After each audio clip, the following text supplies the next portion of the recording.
Sir Rick here, reminding you to tune in to our new segment called The Sledgehammer, featuring those who make a legal difference in our industry.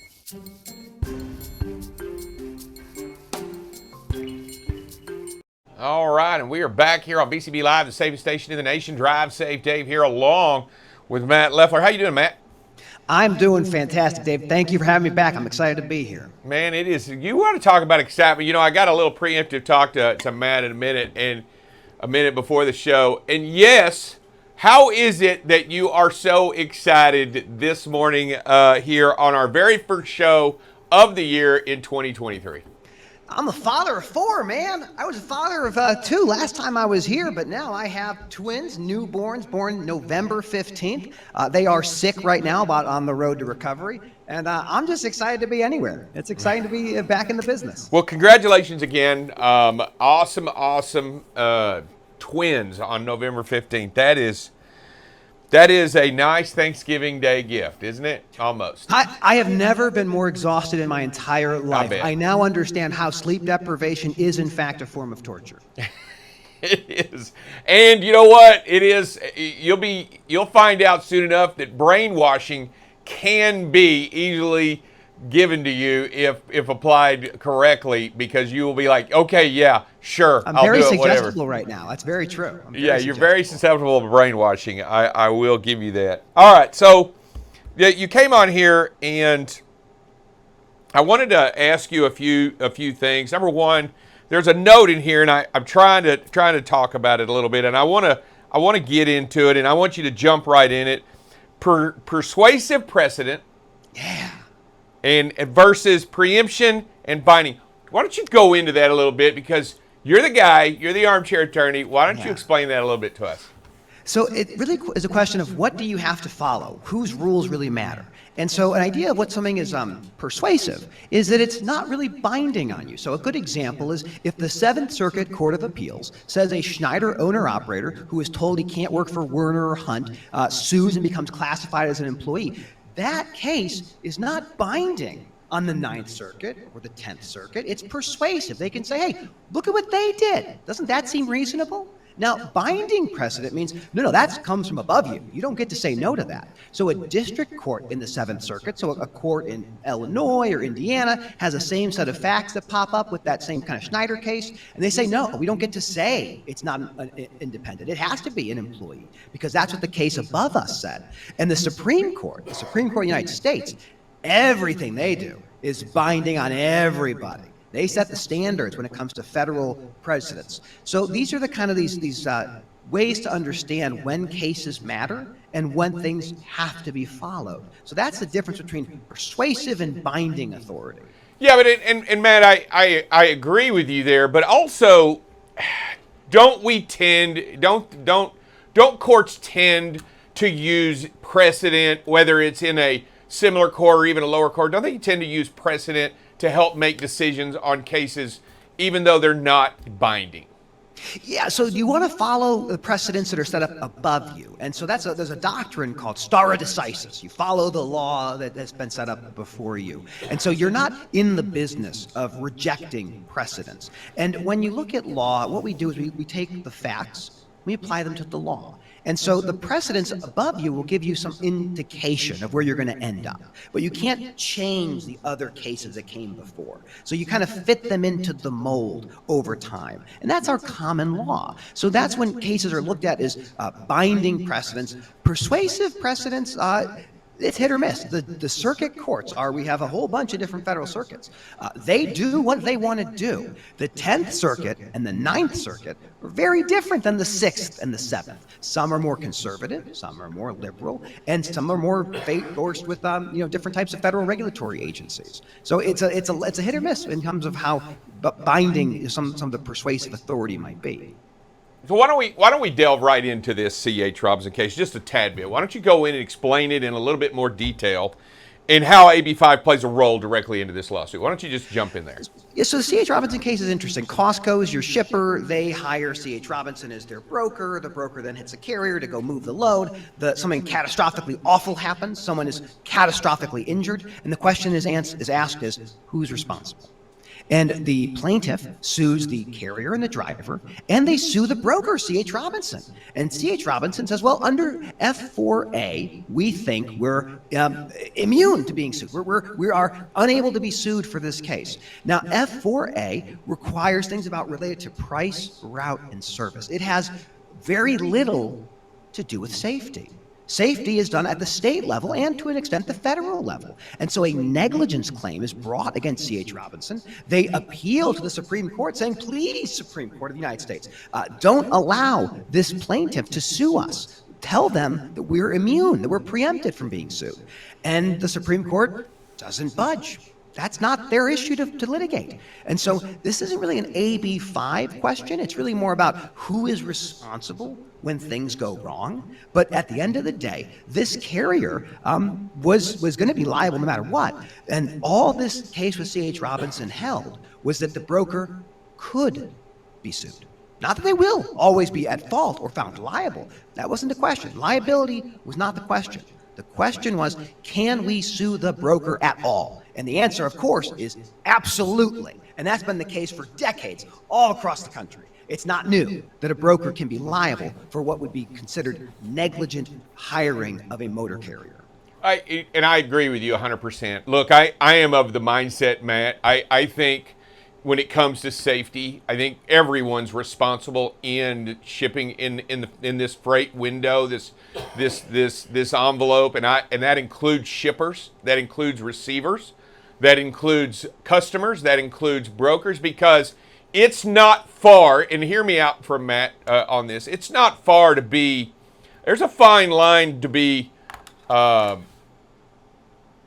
coercive as there is to be, to put pressure on drivers or put pressure on companies to be a little coercive in a sense to get for service. If they put service above safety, aren't you crossing the line right there 100%? It doesn't matter who you are, right? Because if you control the pocket, if you control the check writing, you control some of what's to be said. Don't you agree with that? I think you have a great point here. Being a truck driver is one of the most dangerous jobs in the country. It is very, very dangerous. And we have carriers that have liability, in some cases, of under $1 million. You have a catastrophic accident. Something happens, and people are injured. You have to find a way for the victims to be made whole if they're not at fault for what happens. And we have taken the opinion since deregulation that service and cost reduction is imperative, and safety and maintenance go to the side. We look at International Road Check every single year. 1 in 5 commercial vehicles are unsafe. 1 in 5. This is our supply chain. This is your family, my family on the highways. We have to take safety seriously, and when companies don't, they have to pay the piper. Right. All right. So I get it. Just carriers. When does it? And look, I know you got to put the onus on an individual. You got to put the onus on the carrier.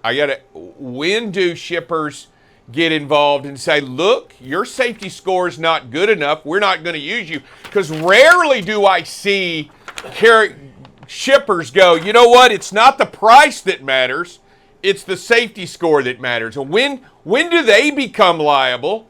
In the same mindset, Matt, if they're willing to take somebody with a much lesser safety score because they had a lower bid, because it's nothing on them, right? Because what do they got to lose? All they're looking for is the lowest bid on the run.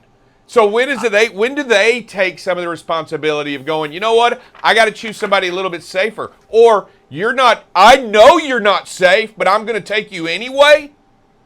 Yeah, this is a great point. The story of supply chain is the story of limitations of liability. In the old days, the manufacturers and the retailers had their own fleets. Look at Walmart to this day, has one of the largest private fleets in the world. And so they're doing their own movement for most of their goods. But in our business, it is about arm's length transactions. And each time we pass that baton, we are saying we are not responsible for what happens. And it's not a good result. Just as a lawyer, man, the shippers are probably never going to be found responsible for any of this. They are very good at keeping themselves at an arm length distance from what the brokers do and what the drivers and motor carriers do. And that's by design. That is by design. Their imperative is to get things delivered safely, on time, and undamaged, but at a reasonable price. And as long as we have this constraint of this, price-conscious consumers, you will have people that will defer maintenance, and then they'll move the freight, and they'll have an unplanned maintenance event, and they'll have to deal with that. But I do think that if we had the shippers paying more attention to safety, it would be better for our supply chain. Look, man, and I'm just going to say, and let's be honest. I truly believe that most of the huge nuclear verdicts don't derive themselves from a light bulb out or a maintenance issue like that. It's a bad decision on another bad decision on another bad decision that led to a horrible incident. I mean, that's typically what comes out of these nuclear verdicts. It's one right after the driver wasn't qualified. Then all of a sudden we put them under a load anyway, and they ran for 28 hours straight. And then, it just keeps piling on by decision-making process that we go through that really, don't you agree, it's typically those kinds of things that create these huge nuclear verdicts. It's bad decisions. I agree with that, and I would say that it's worth your audience understanding, what is the value of a human life? If you look at, go Google DOT, value of human life, you'll see a thing called the statistical valuation of human life. It's about $11 million. That's what the DOT uses for what they value a human life at, just for the purposes of when they make rulemakings. And when someone dies, it is always a nuclear verdict. Nuclear verdicts are not a legal term. They're a made-up term that talk about verdicts that are over $10 million typically. Anytime someone dies, it's generally going to be over $10 million.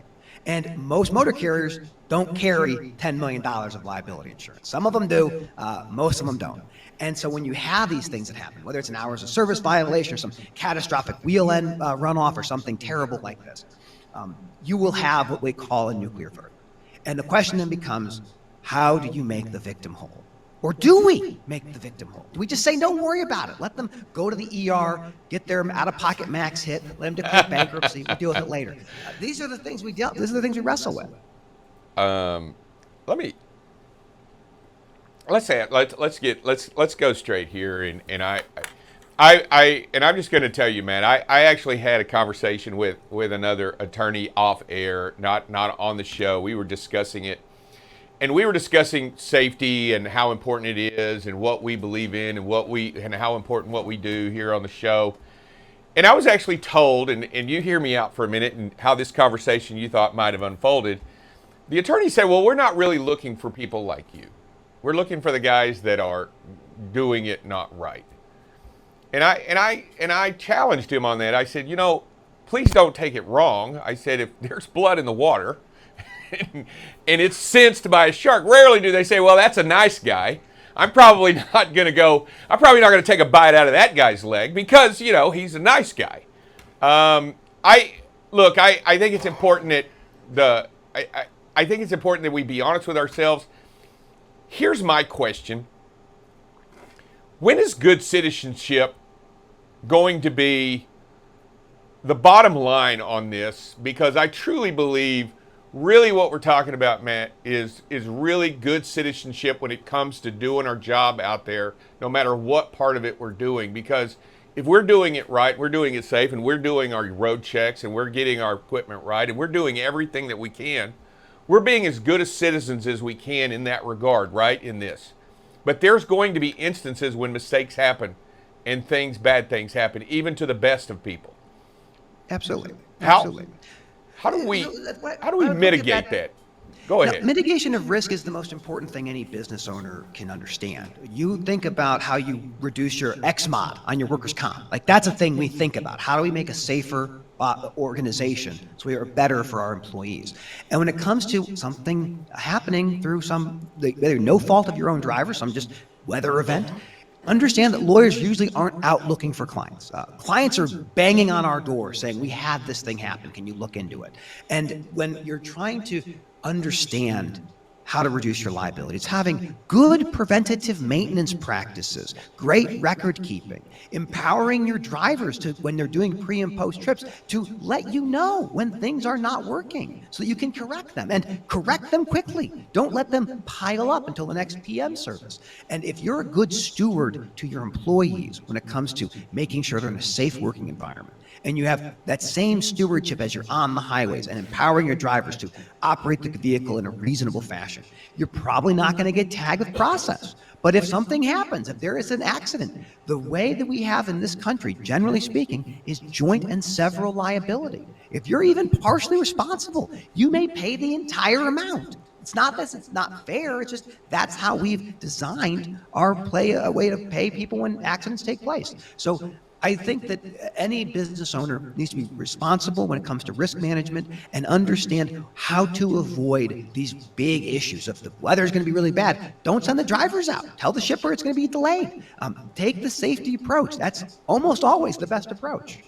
Yeah, I agree with you 100%. We follow that line here in almost every regard. And it doesn't matter if it's weather, if it's fatigue, if it's any number of issues that can create a bad or difficult situation. The safe way is always the best way. And I know we talk about here that on the show, and you're saying it right off the bat here in risk limit, mitigation. You're talking about the safe way is the best way 100% of the time. I think it is something that we're going to have to continue to work on and be better at all over the country and in this business. I will challenge your statement that you're not going out finding clients. I would run you down the freeway and show you billboard after billboard after billboard and say, that's not really me banging on their door. They're actually putting up signs and advertising for me to bang on their door. I would challenge Absolutely. you on, huh?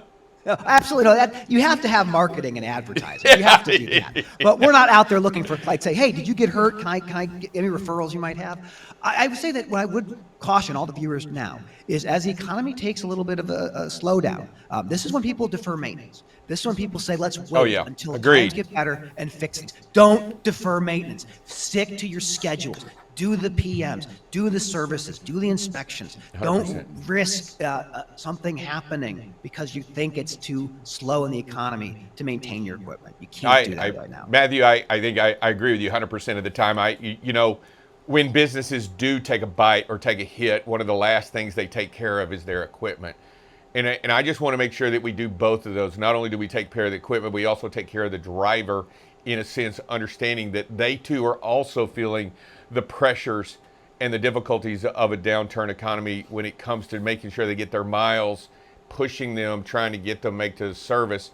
Never should service matter if safety gets in the way. I mean, I just, to me, and I don't care if you run 3,000 miles a week, but if you run, I want to know how many safe miles you run a week. That to me matters. That to me is to me that has changed what a good and a great driver is. Used to, Absolutely. I've run 10,000 miles. Yeah, I want to know how many safe miles did you run? The idea of safely delivering freight on time and undamaged is the most challenging thing in the world to do. Imagine you're going to take a road trip every single day. And you have to be at that location in the right time. Maybe there's bathrooms for you, maybe there's not. Maybe there's a place you can park, maybe a place you can sleep, maybe not. It is a hard job, and we as a nation need to celebrate the drivers and the mechanics that allow us to have the lives that we actually get to enjoy.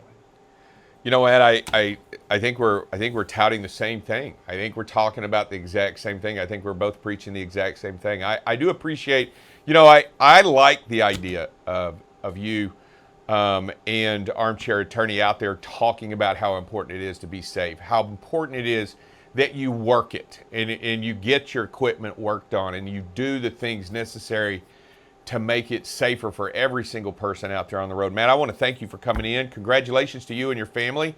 And thank you for jumping in here on the very first show of the new year here on BCB. What do you think? I'm glad you're here. Thank you. Thank you for having me. I love being on the safest station in the nation. It's a great time to talk about safety, maintenance, and supply chain. Anytime you need me back, just let me know. I'm happy to stop by. Hey, if they want to hear you out on Armchair Attorney, how do they do that, Matt?